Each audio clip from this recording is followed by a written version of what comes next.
So my name's Erik Hersman. I'm coming to you from Nairobi, and I'm going to be talking to you a little bit about some of the stuff that I do. Oops, let's go back one.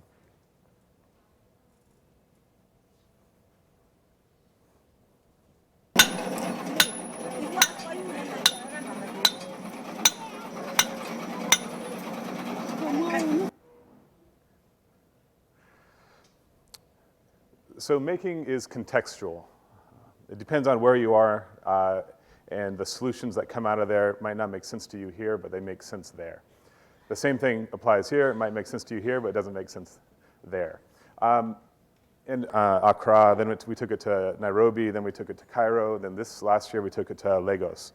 And I'm just going to give you like a quick hits version of some of the things that you can see there. Obviously, there's a couple hundred that have come through the thing that we've seen, but here's about 8 of them. So this is a professor who, here's a professor who's taken magnesium and some other substance and makes a heating device. You can put it inside a refrigerator and you can heat things up without electricity. Sisal rope machine. He worked for 5 years fine-tuning this machine and making it from parts and suppliers he could buy in Kenya and basically sourcing most of his materials there and selling it up country and rural areas.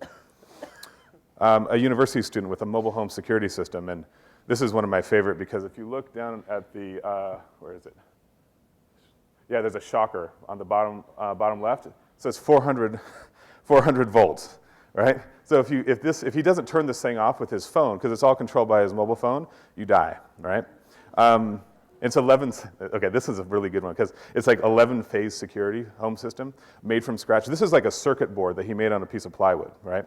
And the whole reason he made it is because he had his TV stolen from his dorm room. Another lady who makes designer accessories from old plastic waste. Guys in Cairo who have a self-driving car. Guys in Lagos who have built a business around about recycling waste in neighborhoods. This is a brand new one made by a Nigerian lady and a Kenyan man.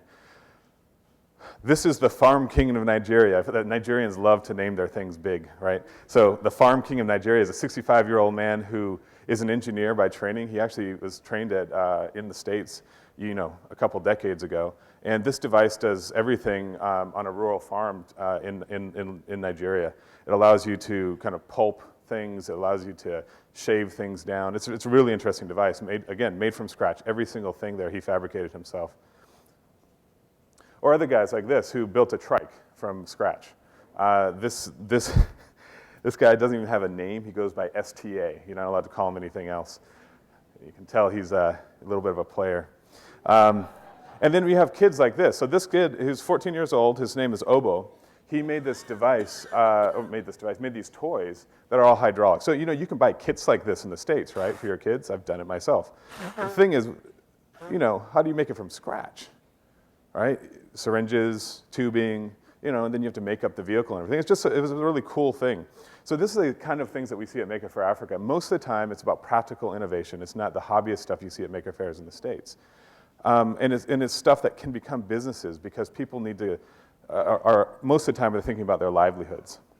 So what are the lessons that we've learned from this? One is that there's a lot going on the continent, across the continent, that many people never hear about. 2 is that we have local problems, and that means we have local solutions. People are coming up with stuff, and guess what? Sometimes that local solution is much better than anything that could be dropped in from abroad. And number 3 is that this is where the gap is too. There's no support, and there's no governmental support. There's very little university support of this whole system. And so, what can you do to build an ecosystem around it? So there are the Fab Labs, right, which just started out of MIT. There's 9 of them in the continent. There's 6 in South Africa, 2 in Kenya, and 1 in Ghana. That's it for the whole continent. So if that's the only maker space where people can get started on kind of taking this melding of fabrication with electronics and all this other stuff, especially as for students, then we're far behind. We need to do something to spur this on and make it grow. This is one of the famous ones that came from the Kenya Fab Lab and I think the Afghanistani Fab Lab combined, called the FabFi, which takes a Wi-Fi signal and sends it 10 kilometers. One of the things I do is I'm also one of the founders of the Ihub, and the Ihub is a space that it's really about community. We have 10,000 plus members, people who are startup guys who work at corporate tech jobs. They really cover the spectrum, and we've done a lot since then. It's an ecosystem. We have an incubation space. We have a UX lab, a supercomputer cluster, a research arm. So it's grown quite a bit. And I think those of you who were here last year saw Jessica, who has a whole lot more energy than anybody else I know. And so she's of course one of the founding members of that team with me. So let me go back a page. So with this history of building the Ihub, the history of Ushahidi, and then thinking about the hardware space and kind of as a hobby, this whole Africa Gadget Maker Faire Africa thing is a hobby for me. I was like, what can we do next, right? Well, it's hard to figure out what you can do next if you can't eat your own dog food on it a little bit, right? So we said, well, let's see what we can do. If we were to make something, what would it be? So for Ushahidi, our thing is like, we're an internet company, right? So we need connectivity. So what would a simple, redundant internet device for Africa look like, right? What would it need to do? Well, we wanted it to be, a router. It needs to be able to serve 20 people and connect to it. It needs to have, 8+ hours of battery backup for when the electricity goes out all day and you still need to work. It needs to fail over to 3G because if you have an Ethernet connection in, guess what? That goes down too sometimes. And what's great is that if you disconnect both the power and the Ethernet, because of that failover, you become a walking Wi-Fi hotspot wherever you go, so you can travel with it.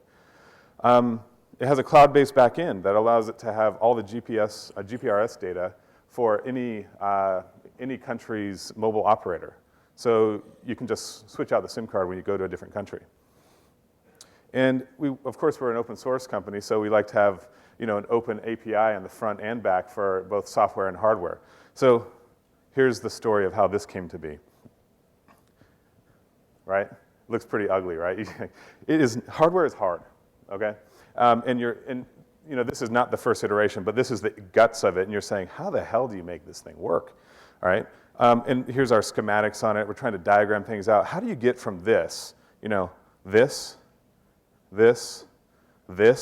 prototype version 1, prototype version 2, prototype version 3, prototype version 4. How do you, it's hard, and this takes months to get from one to the next.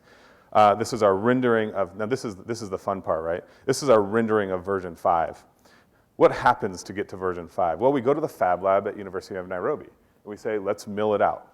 Problem is, the devices there aren't in the best shape. I love the Fab Lab, and there's some great kids out of there who we see all the time.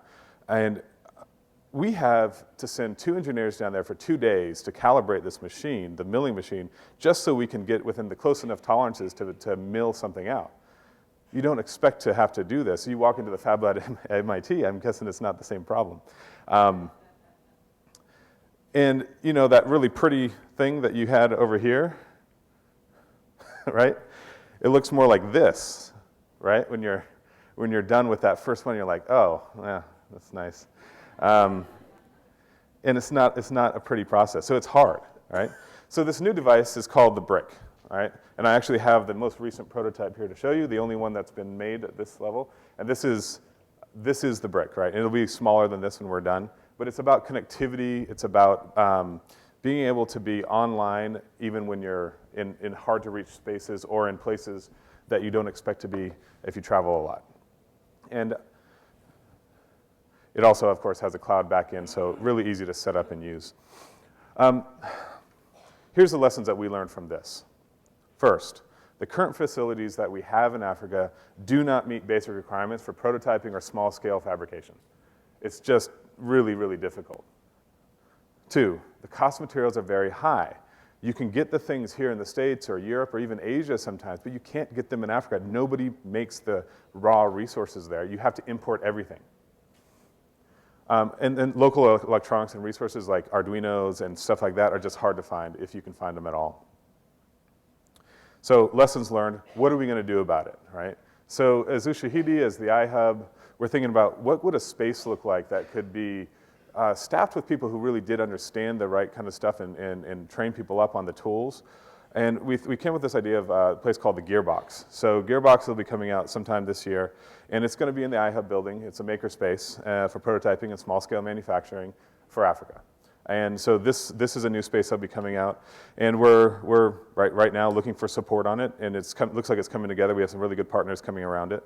And we hope to see more of this. This is the Ihub Robotics group. This is just a self-run thing. And it's about guys who make, aerial vehicles to survey wildlife. That's made from a kit. This is a solar tracking device, right? So you can set your solar and you get more efficiency out of it, made from scratch this time. This is an SMS-powered ugali making machine. So basically when you leave work, you can send a signal via SMS to your machine at home, and it makes ugali, which is like porridge for dinner. So it's there and ready for you. These are the kind of things that we want to see. So there's a great quote I'm going to leave you with here, which is by, I can't say his name either, Asemoglu. The reason Africa is poor is not that it has too little agriculture, it has too much agriculture and not enough industry. The question is, how can we get to industry, real manufacturing, if we can't do prototyping and basic fabrication yet? So we have to start from the basics, and we have to grow it from there. So thank you very much. And if you have any questions, I'll talk later.